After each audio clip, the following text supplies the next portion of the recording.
الحمد للہ الحمد للہ الذی خلق الانس والجان والصلاة والسلام علی النبی صاحب الامن والامان وعلى آلہ وصحبہ ما دام الملوان اما بعد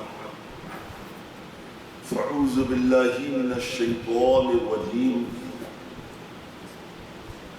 بسم اللہ الرحمن الرحیم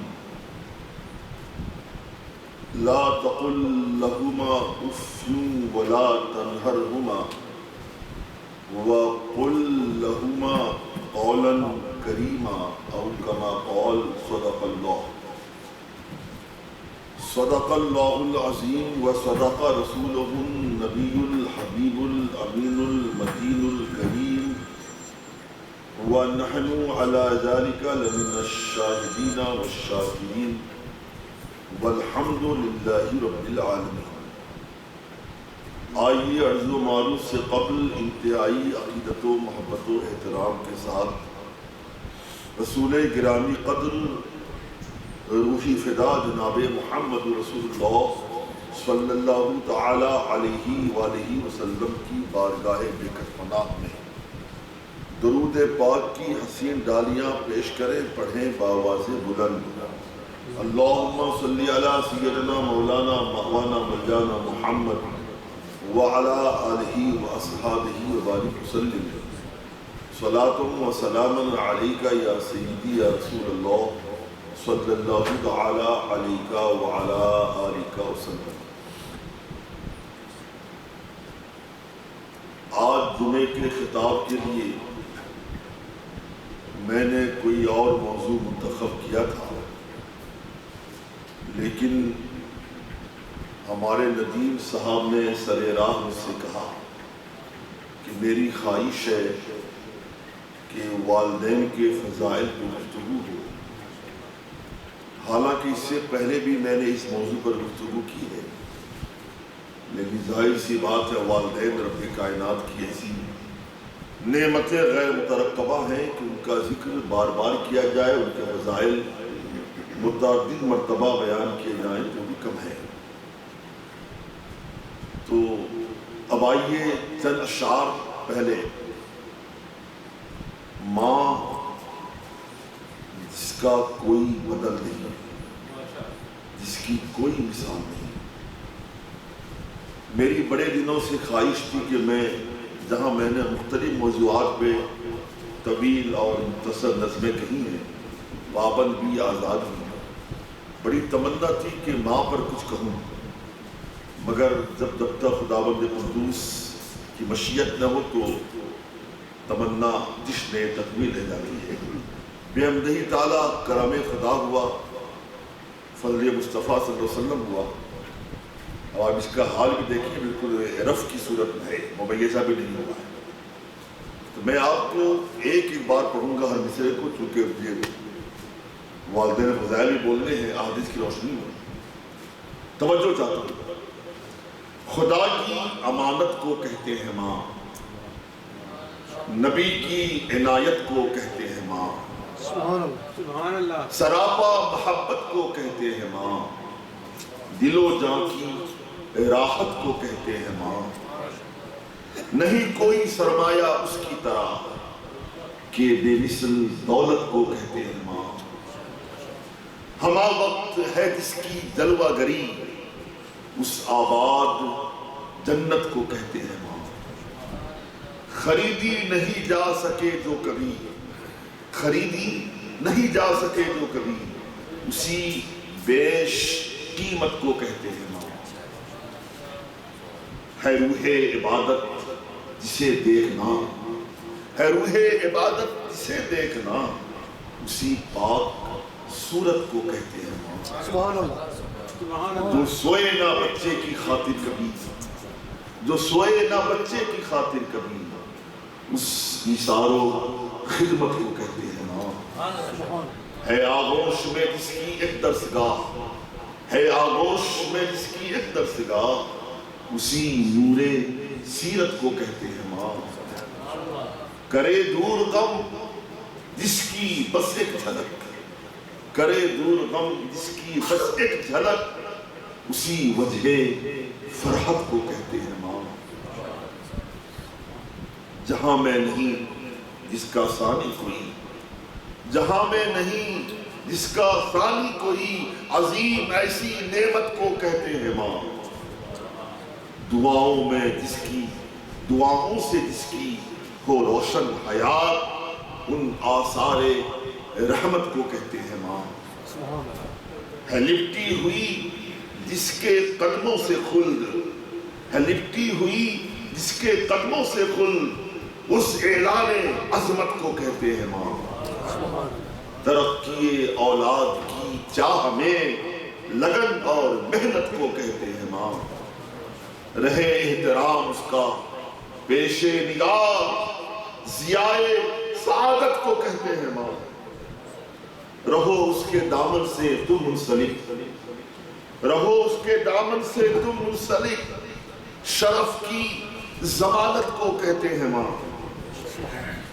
نہ کھا کر کھلائے جو اولاد کو، نہ کھا کر کھلائے جو اولاد کو، اس اظہار شفقت کو کہتے ہیں ماں۔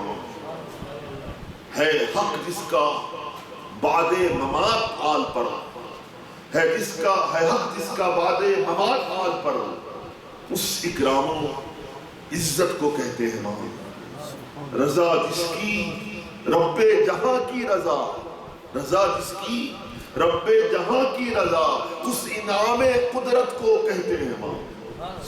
اس انعام قدرت کو، اور محبت ہے جس کی فقط مانتا، محبت ہے جس کی فقط مانتا، اس اخلاص و الفت کو کہتے ہیں ماں۔ ہے حکم اس کا فتح و ظفر کا سبب، ہے حکم اس کا فتح و ظفر کا سبب، منور ہدایت کو کہتے ہیں ماں۔ منور ہدایت کو کہتے ہیں ماں۔ کرو اس کی خوبی بیاں تا حیات، کرو اس کی خوبی بیاں تا حیات، سزاوار مدحت کو کہتے ہیں ماں۔ جو تھکتی نہیں زندگی بھر کبھی، جو تھکتی نہیں زندگی بھر کبھی، اس احسان و منت کو کہتے ہیں ماں۔ لٹا دے جو جاں اپنی اولاد پر، لٹا دے جو جاں اپنی اولاد پر، اس اقدام جرأت کو کہتے ہیں ماں۔ نہیں جس کے لب پر نہ آئے کبھی، نہیں جس کے لب پر نہ آئے کبھی، اس امداد و نصرت کو کہتے ہیں ماں۔ جلال اس کا ایسا کہ قربا جمال، جلال اس کا ایسا کہ قربا جمال، ہنسی ایسی عادت کو کہتے ہیں ماں۔ کرو ناز اس کی عنایات پر، کرو ناز اس کی عنایات پر، کہ باطن کی زینت کو کہتے ہیں ماں۔ نہیں ملتی جس تربیت کی مثال ہے، نہیں ملتی جس تربیت کی مثال، اس انداز حکمت کو کہتے ہیں ماں۔ دعا جس کی مثل دعائے نبی، دعا جس کی مثل دعائے نبی، اس اصلاح حالت کو کہتے ہیں ماں۔ کرم ہی کرم اس کا پیارا وجود، کرم ہی کرم اس کا پیارا وجود، ضیا بار قسمت کو کہتے ہیں ماں۔ اور مکتے کا شعر ہے، نہیں مل سکے قدسی جس کا بدل، نہیں مل سکے قدسی جس کا بدل، ایک ایسی حقیقت کو کہتے ہیں ماں۔ سراپا محبت کو کہتے ہیں ماں، دل و جاں کی راحت کو کہتے ہیں ماں۔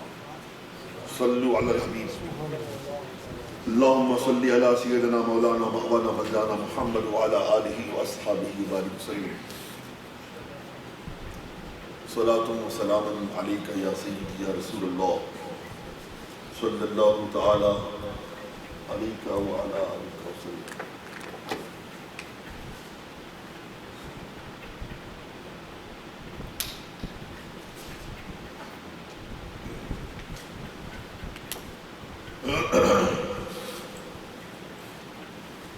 لوگ بڑے خوش نصیب ہیں جن کے والدین حیات ہیں، وہ لوگ بڑے ہی کم نصیب ہیں جو والدین حیات ہونے پر ان کی خدمت نہیں کر پاتے، نہ انہیں راضی کر پاتے ہیں۔ وہ اور کم نصیب ہیں دنیا سے والدین چلے گئے یہ ان کی رضا حاصل نہ کر سکے۔ ابھی میں حدیث پاک پڑھوں گا بڑی ذمہ داری کے ساتھ، اور یہ منصبے اور یہ مسند رسول ہے۔ جہاں تک میں نے احادیث کا مطالعہ کیا، میں اپنے علم پر فضل خدا سے، سرکار کے کرم سے اعتماد کرتے ہوئے بتا دوں، والدین کا نافرمان وہ 5 وقتہ نمازی ہو، چاشت و اشراق و اوابین کا پابند ہو، تہجد گزار ہو، عابد شب زندہ دار ہو، 1,00,000 مسجدیں بنا دے، اربوں خربوں روپے صدقات و خیرات کر دے، مگر وہ جہنم میں ضرور جائے گا۔ جہنم سے چھٹکارا نہیں۔ ابھی میرے دعوے کی پشت پناہی میں حدیث پاک پیش کروں گا، مگر اس سے پہلے جو میں نے آیت شریفہ پڑھی ہے آپ اس کا ترجمہ سماعت کر لیں۔ رب قدیر جل جلالہ عما نوالہ ارشاد فرماتا ہے، اپنے والدین کو اف تک نہ کہو، ولا تنہرہما، انہیں کھڑکیاں مت دو، وقل لہما قولا کریما، جب بھی اپنے والدین سے بات کرو ادب سے بات کرو، شائستگی سے بات کرو، تہذیب و تمدن کے دائرے میں رہ کے بات کرو، احترام و عزت و اکرام کے ساتھ بات کرو۔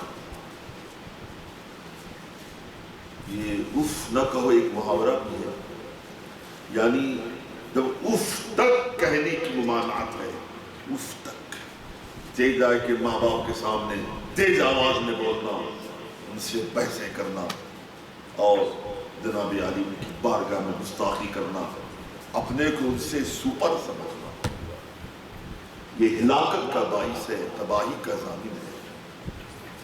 ایسی اولاد یاد رکھیے گا، والدین کے نافرمان کو سزا وہاں تو ملے گی ہی، جہنم ضرور جائے گا، وہ دنیا ہی میں بھی سزا مل جاتی ہے، لیکن اولاد احساس نہیں کرتی نا۔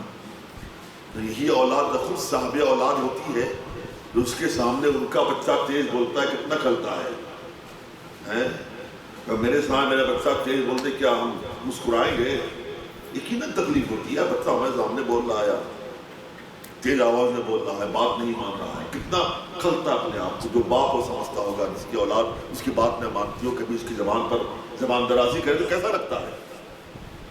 کلیجہ کٹ جاتا ہے نا، کلیجہ منہ جانے لگتا ہے، سینہ چھلنی ہو جاتا ہے، جگر پارا ہو جاتا ہے۔ جب ہمارے والدین تھے یا ہیں، تو اگر ہم اپنے والدین کا احترام نہیں کرتے ہیں تو کیسے امید ہے کہ ہماری اولاد ہمارا احترام کرے گی؟ محترم، وقت بڑا مختصر ہے، موضوع بڑا طویل ہے، اور چند حدیثیں ہم سنتے ہیں۔ حضرت ابو ہریرہ رضی اللہ تعالی عنہ جو بڑے پائے کے راوی بھی ہیں، صحابی بھی ہیں، آپ کی مروی حدیث سنیے۔ آپ فرماتے ہیں قال رسول اللہ صلی اللہ تعالی علیہ وآلہ وسلم رغم انفہ قیل من یا رسول اللہ قال من ادرک والدیہ او کلاہما او احدہما او کلاہما عند الکبر ثم لم يدخل الجنہ۔ رسول کائنات صلی اللہ تعالی علیہ وآلہ وسلم نے ارشاد فرمایا، رغم انفہ۔ پہلے حدیث کا اسلوب سمجھ لیں۔ انف کہتے ہیں عربی میں ناک کو، اذن کان، انف ناک، عین آنکھ۔ رغم کا مطلب ہوتا ہے غبار آلود ہو جانا، دھول پڑ جانا، خاک آلود ہو جانا۔ یہ ایک عرب کا محاورہ ہے، جب کسی پر غیظ و غضب کا اظہار کرنا مقصود ہو تو رغم انف، تیری ناک میں دھول پڑ جائے۔ جیسے ہماری زبان میں محاورے ایسے ہر زبان کے محاورے ہیں۔ تو رغم انفو یہ غیظ و غضب کے وقت بولا جاتا ہے، غصے کے وقت، جلال کے وقت میں تیری ناک میں دودھ پڑ جائے۔ اور میرے آقا کریم صلی اللہ علیہ وسلم کی عادت کریمہ تھی کہ جس بات کی آپ کو تاکید کرنا مقصود ہوتی، اس بات میں تاکید کرنا آپ کا مقصد اصلی ہوتا، تو آپ اس جملے کو 3 بار استعمال فرماتے تھے۔ جب سرکار ایک جملے کو 3 بار استعمال فرماتے، صحابہ جان جاتی یا تو سرکار تاکید کر رہے ہیں، تنبیہ کر رہے ہیں، یا یہ کہ میرے آقا عالم جلال میں بول رہے ہیں۔ صحابہ سہم جاتے اور بغور سرکار کے ارشاد پاک کو سنتے۔ اس حدیث میں بھی میرے آقا صلی اللہ علیہ وسلم نے عرب کا محاورہ، وہ محاورہ عرب کا جس کو غیظ و غضب میں بولا جاتا ہے، اس کا استعمال کیا اور 3 بار استعمال کیا۔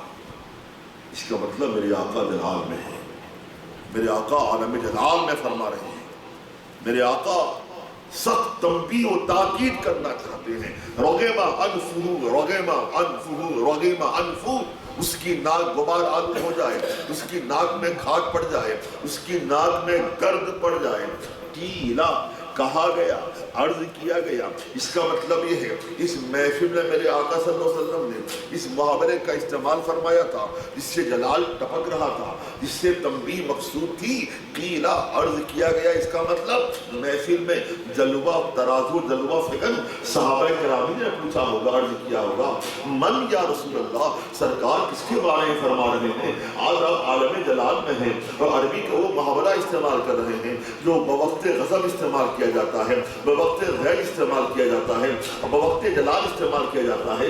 آقا من یا رسول اللہ، یا رسول اللہ کس کے بارے میں بول رہے ہیں؟ کس کی ناک غبار آلود ہو جائے، کس کی ناک میں کھاٹ پڑ جائے؟ تو میرے سرکار جواب دیتے ہیں کہ من ادرک والدیہ او کلاہما او احدہما عند الکبر ثم لم يدخل الجنہ، میں اس کم نصیب انسان کے لیے بول رہا ہوں جو اپنے والدین کو یا والدین میں کسی ایک کو بڑھاپے میں پائے یہاں تک کہ وہ جنت نہ حاصل کر سکے۔ میں ایسے کم نصیب انسان کے لیے بول رہا ہوں اس کی ناک میں کھاٹ پڑ جائے۔ محترم، یہ چندہ بتانے کی ضرورت نہیں کہ جہاد کی کتنی اہمیت ہے۔ جہاد کوئی معمولی چیز تو ہے نہیں، جہاد میں خون جگر پیش کرنا ہوتا ہے۔ جہاد کا منظر نامہ کیا ہو، آدمی تصور سے بھی کام جاتا ہے۔ ممکن ہے ہماری آنکھ نکال دی جائے، ہمارے ہاتھ کاٹ دیے جائیں، ہمارے پاؤں توڑ دیے جائیں، ہمارا سینہ چھلنی کر دیا جائے، ہمارے خون سے ہولی کھیلی جائے، ہمارے سروں کو دنس کے جدا کر دیا جائے، ہماری گردن زنی ہو جائے، ہمارے چہرے کو مسخ کر دیا جائے، جانے کچھ بھی ہو سکتا ہے میدان جنگ میں، میدان جہاد میں۔ جہاد کتنی اہمیت کی حامل اسلام نے یہ بھی بتانے کی ضرورت نہیں ہے۔ جب میرے رب نے فرمایا جاہدوا فی وجاہدوا فی سبیلی، اللہ کی راہ میں جہاد کرو، تو صحابہ کرام نے نہ اپنی اولاد کی پرواہ کی، نہ گھر بار کی پرواہ کی، نہ مکان و دکان کی پرواہ کی، نہ کھیتی باڑی کی پرواہ کی، نہ اپنی جان کی پرواہ کی، بلکہ خوشی خوشی میدان کارزار میں گئے، اللہ رسول کی محبت میں اپنا سب کچھ لٹا کر قربان کر کے خون سے لت پت ہو کر یوں کہہ گزر گئے، حق تو یہ ہے جان دی ہوئی اسی کی تھی، حق تو یہ ہے کہ حق ادا نہ ہوا۔ اب آئی حدیث پاک سنیے، ان معاویہ بن جاہمہ ان جاہمہ جاء الى النبی صلی اللہ تعالی علیہ وآلہ وسلم قال یا رسول اللہ اردت ان اغزو قد جئت استشیرک قال هل لك من قال نعم یا رسول اللہ قال فأکرمها فإن الجنة عند رجلها۔ صدق رسول اللہ صلی اللہ علیہ وسلم۔ ذرا محبت سے بولو سبحان اللہ۔ ترجمہ سنیے، حضرت معاویہ بن جاہمہ فرماتے ہیں کہ میرے والد گرامی جناب جاہمہ رسول پاک صلی اللہ علیہ وسلم کی بارگاہ میں حاضر آئے. حاضر آنے کے بعد عرض گزار ہوئے یا رسول اللہ صلی اللہ تعالی علیہ وآلہ وسلم اردت ان اغزو، میری تمنا ہے کہ میں غزوے میں جاؤں، میں جہاد میں جاؤں، میدان کارزار میں جاؤں، آپ کی اللہ کی محبت میں جانے جگر خونے جگر قلب و جگر قربان کروں. آقا یہ میری دیرینہ تمنا ہے، یہ میری خواہش ہے، یہ میری آرزو ہے. آقا میں آپ کی بارگاہ میں مشورے کے لیے آیا ہوں، میں آپ کی بارگاہ میں اجازت کے لیے آیا ہوں. آقا اجازت دے دو میں بھی میدان کارزار میں جاؤں اور آپ کی اور اللہ کی محبت میں اپنا سب کچھ قربان کر دوں. معلوم ہے میرے آقا نے کیا جواب دیا؟ یہ بتا میرے صحابی، حل لکا من تو جہاد میں جانا چاہتا ہے، تیری تمنا قابل سر احترام ہے، تو میدان کارزار میں اللہ اور رسول کی محبت میں جانے قربان کرنا چاہتا ہے، یہ تیری آرزو انتہائی قابل سر تحسین ہے. مگر یہ بتا صحابی، اللہ کا منم، تیری ماں زندہ ہے کہ نہیں ہے؟ تیری ماں حیات ہے کہ نہیں ہے؟ صحابی عرض کرتے نعم یا رسول اللہ، ہاں میری ماں زندہ ہے. معلوم ہے میرے آقا نے کیا جواب دیا؟ میرے صحابی جہاد میں جانے کی ضرورت نہیں ہے، تلوار چلانے کی ضرورت نہیں ہے، تیروں کی بوچھار کرنے کی ضرورت نہیں ہے، نیزوں کے استعمال کی ضرورت نہیں ہے، خون سے ہولی کھیلنے کی ضرورت نہیں ہے، گردن زنی کروانے کی ضرورت نہیں ہے، سر قلم کروانے کی ضرورت نہیں ہے. میرے صحابی گھر جا، اپنی ماں کا احترام کر، ماں کی خدمت کر. تو اس لیے جہاد میں جانا چاہتا ہے نا، جہاد میں جائے گا، غازی بن کے آئے گا تو بھی جنتی، شہید ہوگا تو بھی جنتی. جنت تیری تمنا ہے، جہاں تیری ماں کی بارگاہ میں خدمت کر. تجھے نہیں معلوم تیری ماں کے قدموں کے نیچے جنت موجود ہے. فَإِنَّ الْجَنَّةَ عِنْدَ رِجْلِهَا. ایک حدیث اور سنیے لگے ہاتھ. حضرت عبداللہ ابن عباس رضی اللہ تعالی عنہما، جو میرے آقا صلی اللہ علیہ وسلم کے کزن بھی ہیں، صحابی بھی ہیں، اور جن کو رئیس المفسرین صحابہ نے مانا ہے، آپ کی مروی حدیث ہے. فرماتے ہیں قال رسول اللہ صلی اللہ تعالی علیہ وسلم من اصبح للہ مطیعا فی والدہ فاصبح له بابان مفتوحان من الجنہ وان کان واحدا فواحدا. من اصبح للہ عاصیا فی والدہ فاصبح بابان مفتوحان من النار وان کان واحدا فواحدا. قال او قیل وان ظلماه قال وان ظلماه وان ظلماه وان ظلماه.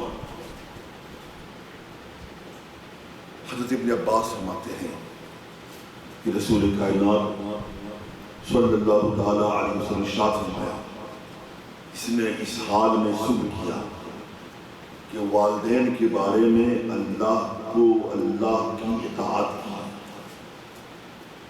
تو صبح سویرے ہی اس انسان کے لیے جنت کے 2 دروازے کھول دیے جاتے ہیں. وَإِنْ كَانَ وَاحِدًا فَوَاحِدًا، اگر ایک زندہ ہے، ایک کی اطاعت کی صبح سویرے، تو اس کے لیے جنت کا ایک دروازہ کھول دیا جاتا ہے. اور جس نے صبح سویرے اپنے والدین کو ناراض کیا، نافرمانی کی، تو صبح سویرے ہی اس کے لیے جہنم کے 2 دروازے کھول دیے جاتے ہیں. ایک زندہ ہے، ایک کی نافرمانی کی، حکم عدلی کی، تو اس کے لیے جہنم کا ایک دروازہ کھول دیا جاتا ہے. ابھی میرے آقا ارشادات کی محفل اٹھا رہے تھے، ابھی میرے آقا ہدایات کے گوہرے گرامایا لٹا رہے تھے. عین اسی وقت ایک صحابی کھڑے ہوتے ہیں اور عرض گزار ہوتے ہیں، یا رسول اللہ وَإِنْ ظَلَمَاهُ، آقا آپ کا فرمان، آپ کا ارشاد سب آنکھوں پر ہے، مگر آقا ذرا یہ بھی فرمائیے وَإِنْ ظَلَمَاهُ، اگر باپ ماں اولاد پہ ظلم کریں تو کیا تب بھی باپ ماں کی خدمت کی جائے گی، ان کا احترام کیا جائے گا، ان کی عزت کی جائے گی، ان ان کا اکرام کیا جائے گا۔ معلوم ہے ابھی میں نے آپ سے بتایا تھا کچھ دیر پہلے میرے آقا صلی اللہ علیہ وسلم کی عادت کریمہ تھی، جب میرے آقا کسی بات پر زور دینا چاہتے، تنبیہ کرنا چاہتے، تاکید در تاہی کرنا چاہتے، میرے آقا ایک جملے کو 3 بار استعمال فرماتے تھے۔ صحابی نے کیا جملہ استعمال کیا تھا؟ وَإِن ظَلَمَاهُ، ظلما تسلیہ کا صیغہ ہے، اگر دونوں یعنی والدین ظلم کرے اولاد پہ تب بھی ان کا احترام کرنا ہے، ان کی خدمت کرنی ہے، تو میرے آقا نے صحابی کے جملے کو 3 بار استعمال فرمایا۔ وَإِن ظَلَمَاهُ وَإِن ظَلَمَاهُ وَإِن ظَلَمَاهُ۔ سن صحابی، باپ ماں اگرچہ ظلم کرے، اگرچہ ظلم کرے تب بھی اولاد کے لیے ضروری ہے کہ ماں باپ کا احترام کرتا رہے، ان کی خدمتیں بجاتا رہے۔ پہلی بات تو یہ ہے بھلا باپ ظلم کیسے کر سکتا ہے، ماں ظالمہ کیسے بن سکتی ہے؟ وہ ماں جس کی محبت کو محترم دیکھیں نا، اردو ادب پہ قربان جاؤ نا، اردو ادب نے باپ کی محبت کو محبت، باپ کی محبت کو شفقت کہا ہے، باپ کی محبت کو محبت کہا، بیوی کی محبت کو محبت کہا، اولاد کی محبت کو محبت کہا، بھائی کی محبت کو محبت کہا، دوستوں کی محبت کو محبت کہا، احباب کی محبت کو محبت کہا، عائشہ کی محبت کو محبت کہا، لیکن اردو ادب نے ماں کی محبت کو محبت نہیں بلکہ مامتا کہا ہے، ممتا کہا ہے، مامتا کہا ہے۔ مامتا میں یقین جانو محبت و الفت و اخلاص و شفقت کا بحر ناپیدا کنار موجود ہے۔ پہلی بات تو یہ ہے وہ ماں جس کی مامتا کا جواب نہیں، وہ ماں جو پوری رات بچے کے لیے جاگتی رہے، وہ ماں نہ کھلا کر بچوں کو کھلاتی رہے، وہ ماں نہ پی کر بچوں کو پلاتی رہے، وہ ماں جو بچے کے لیے اپنی جان کو قربان کر دینا باغیچے اطفال سمجھتی ہو، وہ ماں ظالم کیسے بن سکتی ہے، جفاکار کیسے بن سکتی ہے؟ پھر بھی میرے آقا نے کہا اگر باپ ماں ظلم کر رہے ہیں تمہیں سمجھ رہے ہو واقعی ظلم ہے، خداوند قدوس ان سے بات پرس کرے گا۔ تمہارے لیے ضروری ہے تم والدین کے سامنے مؤدب رہو، ان کی خدمتیں بجا لاتے رہو۔ محترم، صرف ہی نہیں بلکہ آئیے میں وہ واقعہ بھی آپ کے سامنے بتا دوں۔ معلوم ہے ایک صحابی نے عرض کی سرکار کی بارگاہ میں، یا رسول اللہ صلی اللہ علیہ وسلم، ایک ایسا موقع تھا میری والدہ ضعیف تھی، بوڑھی تھی، کمزور تھی، ہمیں تقریباً 4-5 میل سفر میں جانا تھا اور جانا ضروری تھا۔ میری ماں چلنے پر قادر نہ تھی، گرمی کا موسم تھا، لو کے تھپڑے چل رہے تھے، گرم گرم ہوائیں تماچے مار رہی تھی، زمین پر حدت تھی، زمین اس قدر گرم تھی، اور پھر وہ زمین ایسی ویسی زمین نہیں، وہ ریگزار زمین تھی، ریگستان کی زمین تھی، ریگزار آگ اگل رہا تھا، اور اتنا ریگزار گرم تھا، اتنی تپش تھی، اگر ہم کچا گوشت ڈال دیتے تو چشمے زدن میں وہ گوشت جل بن کے کباب بن جاتا۔ آقا ایسے موقع پر میں نے اپنی ماں کو کندھے پہ سوار کر کے 4 میل کا سفر کیا۔ آقا کیا میں اپنی ماں کی حق سے ادا ہو گیا؟ میرے سرکار کا جواب سنیے، حدیث کے الفاظ سنیے۔ فرماتے ہیں میرے آقا صلی اللہ علیہ وسلم،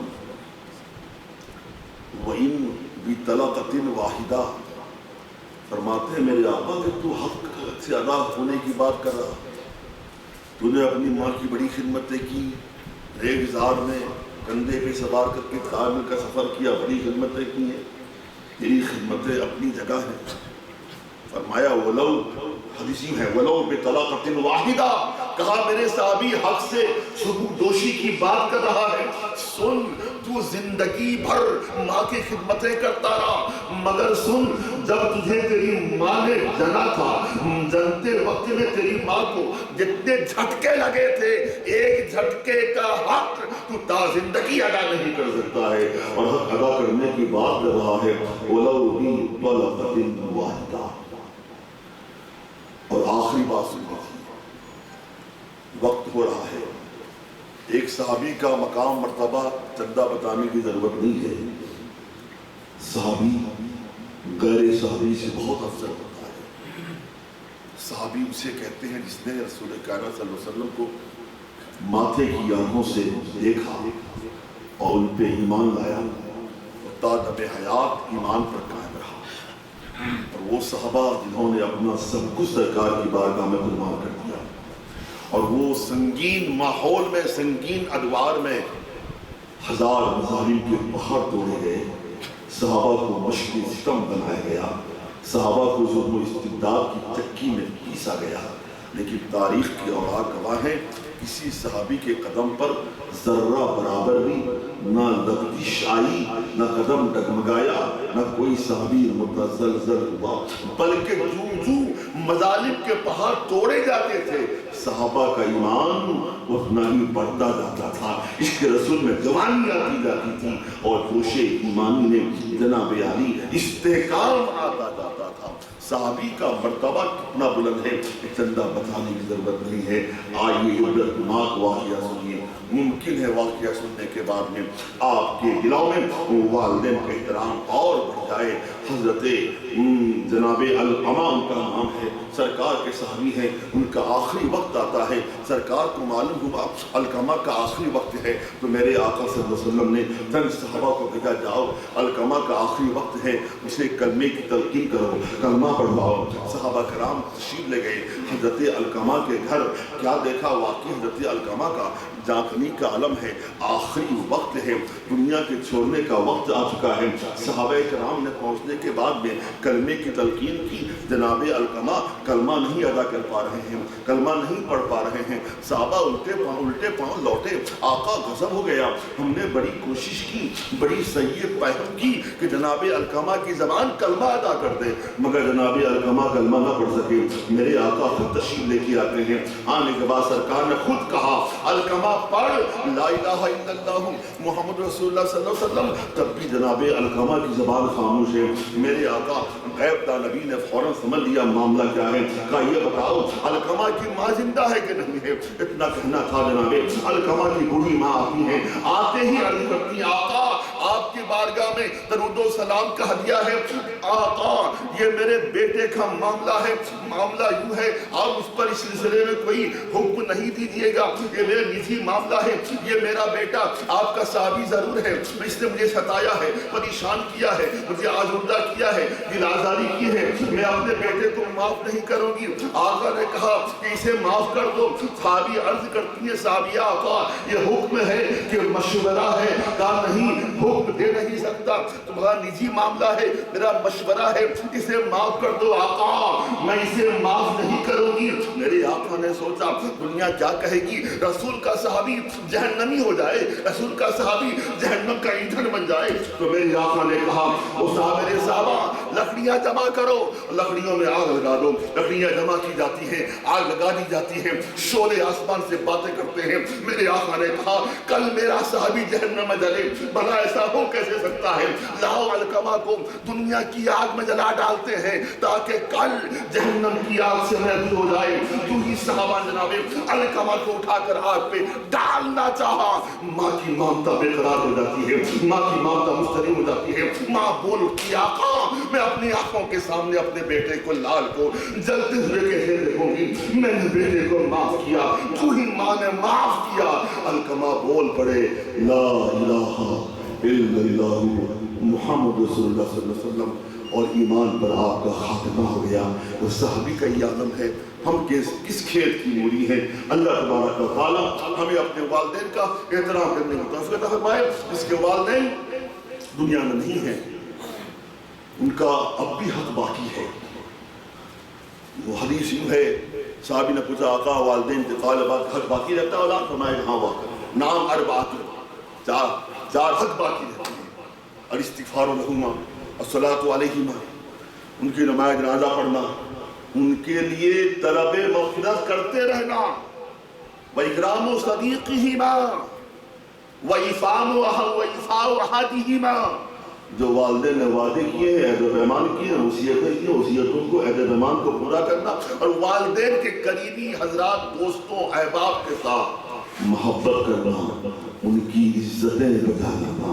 اور میرے آقا نے یہ بھی فرمایا صلی اللہ علیہ وسلم نے من کانا زوارا لہما فزارت الملائکۃ قبرہ، او کما قال، جو بندہ مومن اپنے والدین قبروں کی خوب زیارتیں کرتا ہے، جب وہ مر جائے گا فرشتے اس کی قبر میں اس کی زیارت کے لیے آیا کریں گے، انوار کا تحفہ لے کے آئیں گے، نظریات کا ہدیہ لے کے آئیں گے۔